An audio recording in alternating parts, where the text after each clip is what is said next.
Hola chicos, en este video vamos a ver el solucionario del taller uno para el curso de cálculo integral con aplicaciones en Python.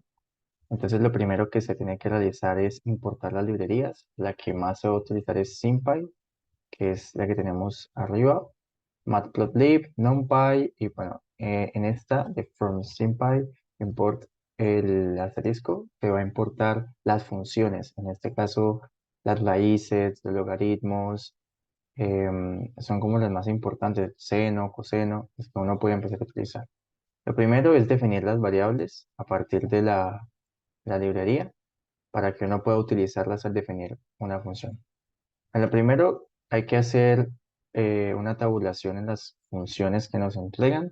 Hay dos maneras de definir una función en Python. La primera es la que se usa en Python por lo general, sin necesidad de utilizar librerías externas. Uno simplemente define la función def p de x, y, return, y ya te da el valor de la función. Nomás es decirle a Python, evalúan estos valores y ya te da el resultado escalar que se requiere. Y la segunda es la que más vamos a usar, que es el módulo SymPy, digamos, para que haya uniformidad a la hora de resolver los talleres en Python. Y es definiendo la función como f o como ustedes quieran definirla y utilizando f.eval, que aquí pues este número 3 que nosotros tenemos son las cifras significativas. En este caso pues nos da 12, que es un número observado, pero en caso tal de que tuviéramos, digamos, tres decimales que acompañen después de la coma, que digamos 0,3 números, te los va a dar, así tengas más números, solamente te va a dar los tres primeros después de la coma.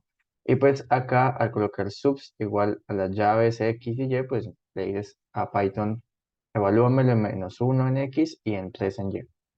Esto mismo es lo que se hace en las siguientes funciones, en las siguientes que nos piden evaluar.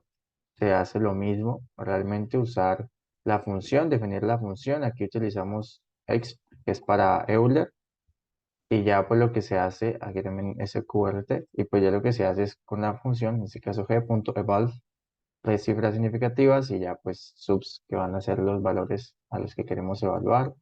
Lo mismo acá con exponencial, con h y se hace en este mismo punto. Aquí cuando nos dicen -1,0 tenemos que tomar en cuenta la función y es que aquí en la función, según lo que nos piden, y tiene que ser igual a 0.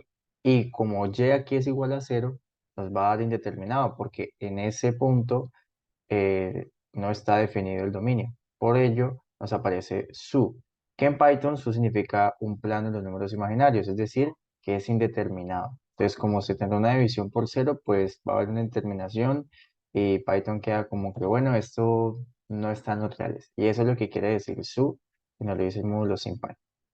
Lo siguiente es evaluar en el logaritmo. Algo interesante es que el log va a ser lo mismo que el logaritmo natural. Con esta librería en Python, log es lo mismo que el logaritmo natural, ¿vale? Log base Euler va a ser igual al logaritmo natural. Entonces, la forma de definir logaritmo natural. Entonces, siguiente vamos con el punto 2, que va a ser escribir y bosquejar el dominio de las siguientes funciones.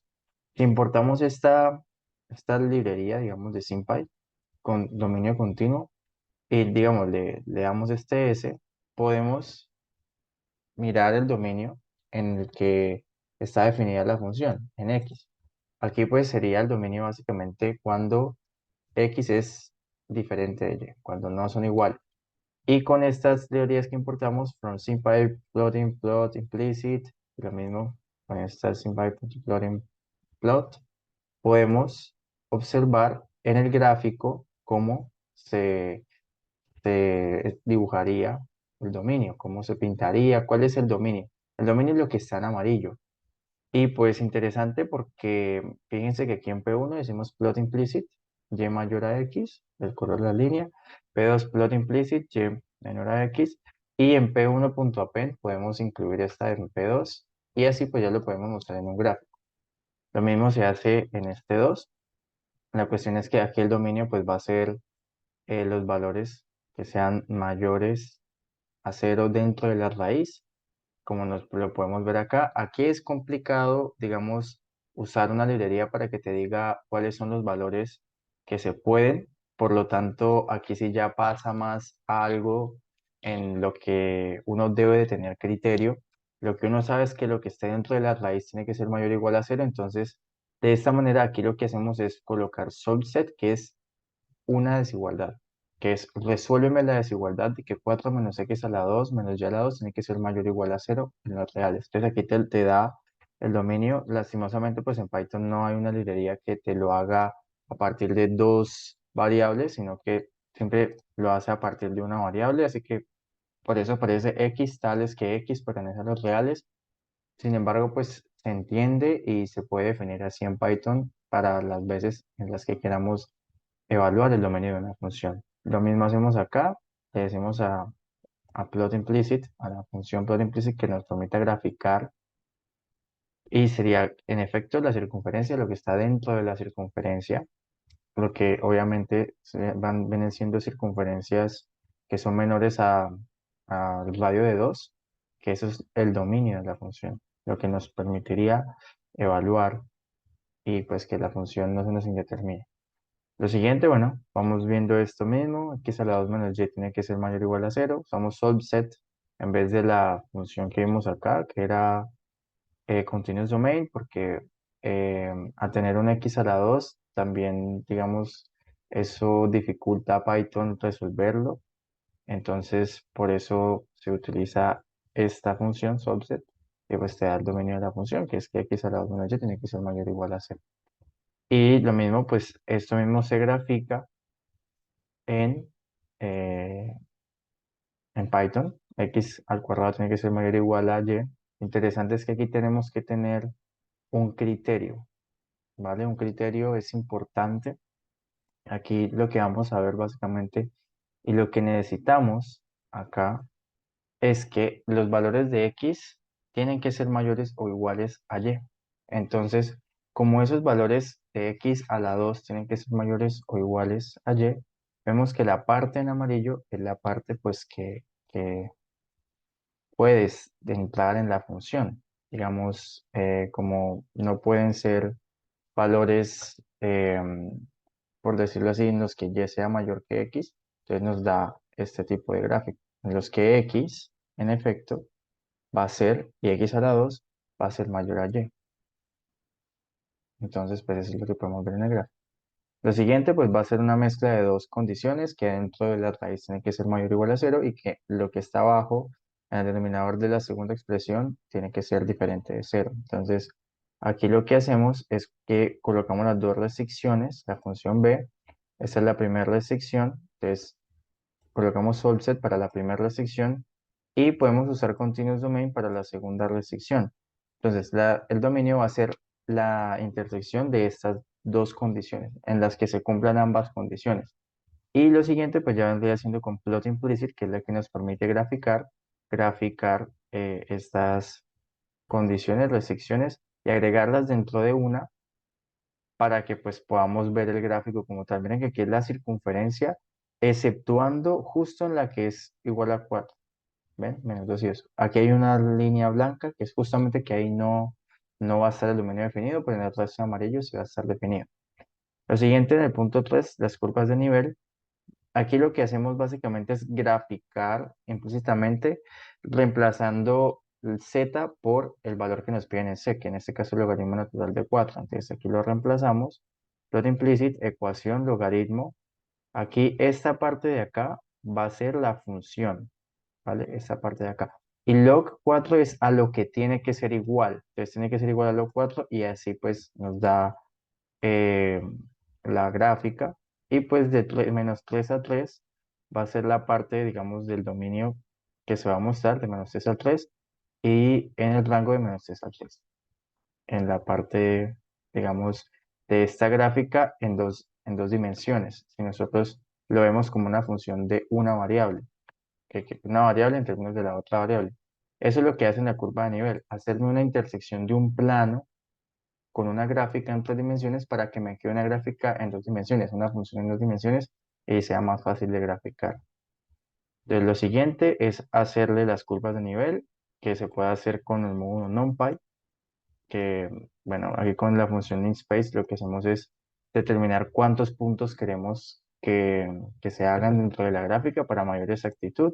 Y con Matplotlib y Mesgrip lo que hacemos es mirar el contorno, los niveles, y aquí se puede ver las curvas de nivel de esa función.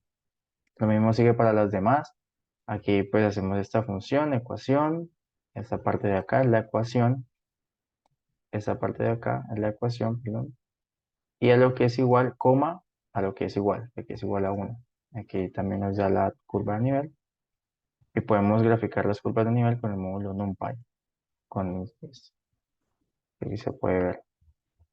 Y con plot implicit es que nosotros podemos ver las curvas de nivel, más varias curvas de nivel, es igual a 0, por ejemplo, acá. Lo más va a ser esta recta, que es la de el eje X. Y pues así podemos definirla con varias curvas en espectro. Con esta función que sigue, pues lo mismo, va a ser esta función de acá igual a Euler, lo que queremos que muestre, y ya pues aquí se ven las curvas de nivel. Finalmente, pues vamos a ver las derivadas parciales, las derivadas de primer orden, que vamos a mirar en estos puntos. Y lo que se hace primero es definir la función. Aquí pues por medio de lo que viene siendo LaTeX, vamos viendo cómo escribir esto en Python para que se vea ordenado, con una notación matemática, elegante. Y eso es lo que se escribe en el texto para que se vea así, se vea bonito. Entonces, la derivada con respecto a x, definimos derivada, es sim.diff, aquí la función y aquí la variable que queremos derivar. Aquí lo que queremos imprimir, esta es la derivada parcial con respecto a x, aquí la vemos. Y ahora la derivada parcial con respecto a y puede hacer lo mismo, pero con respecto a y, que va a ser la derivada acá que tenemos, y bueno, con respecto a y. Y aquí es como lo que nosotros podemos reemplazar. Y lo mismo con las siguientes. Aquí que definimos una función g, tenemos que definir las variables u y b, que son con las que ahora vamos a trabajar. La función g, que es la que está acá, la exponencial, pues por u a la 2 por b, bueno, que es lo que tenemos acá. Acuérdense que u para elevarlo a la 2 es doble asterisco. Y pues lo mismo, hacemos las derivadas y podemos ver cómo se ven aquí al derivar. Lo importante de este módulo SymPy es que te permite ver los símbolos, que es esta parte de aquí que Python te entrega, los símbolos. No te da un número, sino cómo queda simbólicamente la función derivada, que es lo más importante. Y pues aquí ya se definen las funciones, lo mismo, el proceso es el mismo. Y simplemente colocar sim.diff, la función, la variable de derivar, y print, que print va a ser para que te muestre la función, para que te muestre lo que almacenó en esta variable, que es derivate 1 plus bajo x. Y aquí pues ya lo vamos a usar. Print es para eso, para mostrar lo que está almacenado en una variable, ya sea un string o ya sea un float, ya sea un número solamente. Y pues así continuamos con las siguientes funciones, que simplemente es derivarlas, hacer lo mismo, definir las funciones y después de definir las funciones, poner sim.diff, que es la forma de derivar estas funciones de varias variables. Finalmente vamos a ver el punto 5, que aquí nos menciona que un fabricante con derechos exclusivos para una nueva y avanzada máquina industrial planea vender un número limitado de esas máquinas a empresas nacionales y extranjeras. El precio que el fabricante puede recibir por la máquina dependerá del número de máquinas disponibles. Se estima que si el fabricante suministra X máquinas al mercado nacional y lleva máquinas al mercado extranjero, las máquinas generan en esta ecuación que nos da miles de dólares la unidad por el país y esto, miles de dólares la unidad en el extranjero. Entonces el ingreso R y valor con eso se producen 20 máquinas locales y 50 extranjeras. Entonces, para poder saber eso, tenemos que tener la función ingreso. Que la función ingreso va a ser precio por cantidad en el mercado nacional y precio por cantidad en el mercado extranjero de las máquinas. Entonces aquí tenemos el precio unitario nacional, el precio unitario extranjero, y va a ser multiplicar las unidades a las que vendo ese precio, y esto nos lo dicen aquí.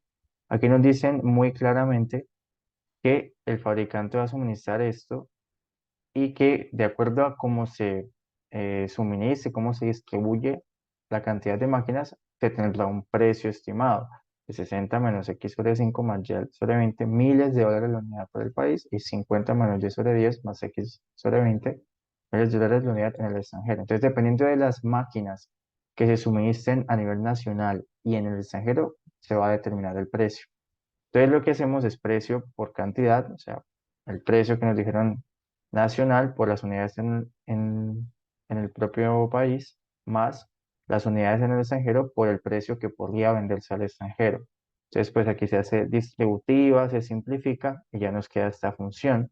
Creamos la función ingreso como R y ya pues evaluamos aquí en Python con R.eval.